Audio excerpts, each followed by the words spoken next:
Hello everyone, in this video I'll be translating and summarizing the latest Urdu broadcast by Samina Pasha to make it accessible for our English-speaking audience.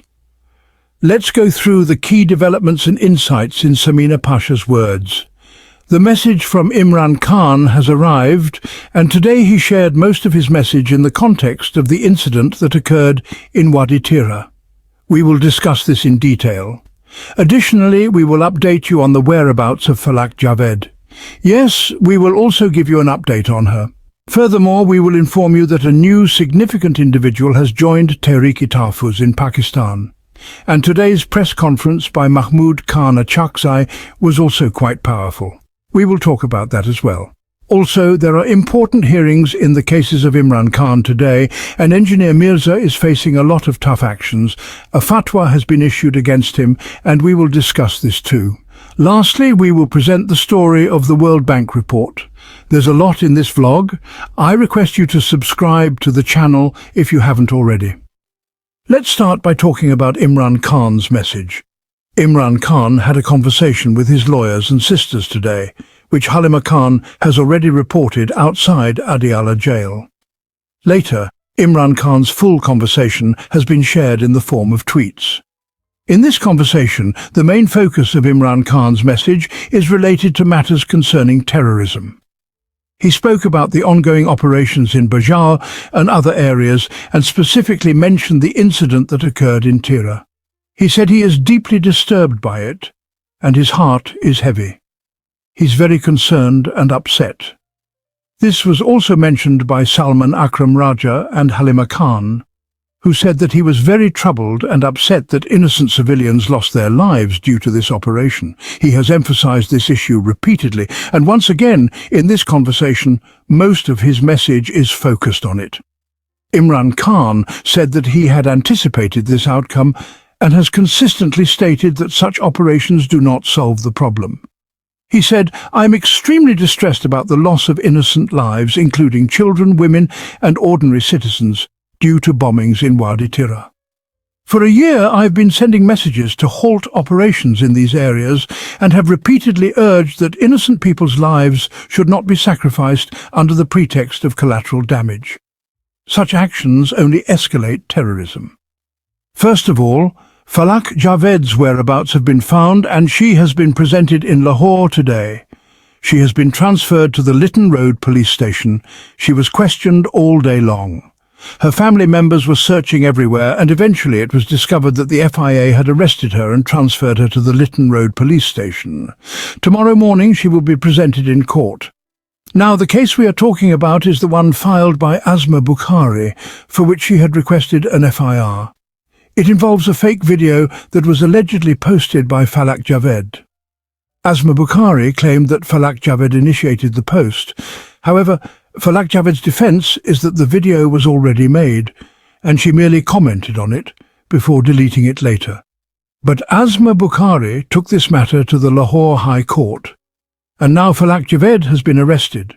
This case is part of the issue, and it is also being said that there will be arrests in other matters as well. So it seems that Falak Javeed is facing some difficulties now. Let's see how this case progresses. But whatever happens, it should be in accordance with the law, because if it is not, then the same old issue arises where everyone questions if these are personal vendettas. And it seems like someone is targeting another for personal reasons. However, we will see whether the law will take its course, or if we will witness victimization in this case as well. Now, moving on to the movement for the protection of Pakistan's constitution, a significant development happened today. Retired Judge Shahid Jamil from Lahore High Court has joined this movement. This is the same judge who wrote his resignation nearly 2 years ago, in which he included verses of Iqbal, and the apparent reason for his resignation was not directly stated, but his poetry suggested that if the judiciary cannot make independent decisions, then there's no point in sitting on such a chair. He had retired early, and now he has joined the movement for the protection of Pakistan's constitution. He explained his decision by saying that he believes in the rule of law, and this is why he decided to become part of the movement. So, this is an interesting development. On the other hand, Mahmood Khan Achakzai's press conference was also quite powerful. He clearly stated that they have now set out for their movement and will not stop. He said they believe that from Gilgit to Balochistan they will impose a public curfew, and neither Shahbaz Sharif nor Asim Munir will be able to stop them. He also mentioned that they do not want the country to turn into another Nepal, Sri Lanka or Bangladesh with riots and protests. Rather, they want to bring down the government peacefully and show that they can do it. Mahmood Khan Achakzai also shared that he has different ideas in his mind, which he will discuss with the leadership, and then take further action. On the other side, PTI has also become quite active for their upcoming rally on September 27th. There was a large meeting today with Junaid Akbar and Ali Amin Gandapur both present. Despite their political differences, they are now working together to plan and prepare for the rally. A large venue has been allocated for it. This is a big challenge, as they will have to fill such a large area. Various activities are already underway for the preparations. It is being said that the caravan from Sindh will leave first, and it may leave today. After that, caravans from different parts of Punjab will also head out, and their plan is for these caravans to reach Peshawar by the 26th. On the day of the rally, those from Khyber Pakhtunkhwa will likely arrive as well. This entire plan is becoming clear now. Let's see what kind of turning point this rally on September 27th turns out to be for them. There's another important news today related to the World Bank's report. While this government has been boasting about its progress and how they have handled the country, the World Bank's report has exposed the real situation. According to the World Bank, poverty in Pakistan has increased alarmingly. The poverty rate has risen by 7% in the past year, reaching nearly 25%. This rate was much lower during Imran Khan's tenure, around 17 to 18%, but now it has reached 25%. Moreover, nearly 1.5 crore people have fallen below the poverty line in the last couple of years. The report also mentions that around 1.6 million people have left Pakistan for better opportunities abroad because they couldn't find adequate jobs here or feel safe. The World Bank's report further exposes the truth behind the so-called economic progress, revealing how the economic model put in place by Pakistan is failing. It shows that the initial success was only artificial, with short-term gains that were not sustainable, and eventually the real picture started to emerge. The report highlights that the country's economy is facing severe threats and risks. The government, however, refuses to acknowledge this reality. They seem to be happy about the fact that former US President Donald Trump smiled and gave them a hug, or that Shahbaz Sharif interacted with someone in Hebrew. They are delighted over trivial matters, but the truth is that none of this changes the situation within the country. People still recognize that this government is illegitimate and unstable. The government knows that if they allow people, the media and the courts to function freely, the voices of the opposition will rise again. Therefore, they focus only on controlling the situation and suppressing opposition.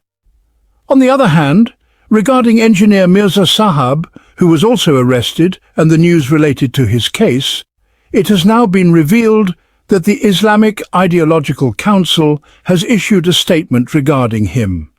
The council has declared that engineer Mirza is guilty of blasphemy and has suggested that legal action should be taken against him. Now, despite having strong disagreements with engineer Mirza, and despite his many objectionable statements, I believe that declaring him guilty of blasphemy without hearing his side or allowing him to explain himself is not the right approach. This is the kind of behavior that we have been condemning for days, the use of religious rulings, extremism, and putting people's lives at risk. It's not a correct approach to governance. Even though engineer Mirza's actions have been controversial, giving him a chance to explain himself before issuing such a verdict would have been more just. Finally, it is being said that charges of desecration of the Quran may be added to the case against him. This is going to make things even more problematic for him. Despite the issues with his statements and actions, I believe taking such an extreme step against him is not the most appropriate response. Let's see how this develops. That wraps up our translation of Samina Pasha's video. I hope this English version helped you understand her message better. Please like, share and subscribe to Awami Lens to help our community grow. Don't forget to leave a comment below and let me know what you thought of this effort.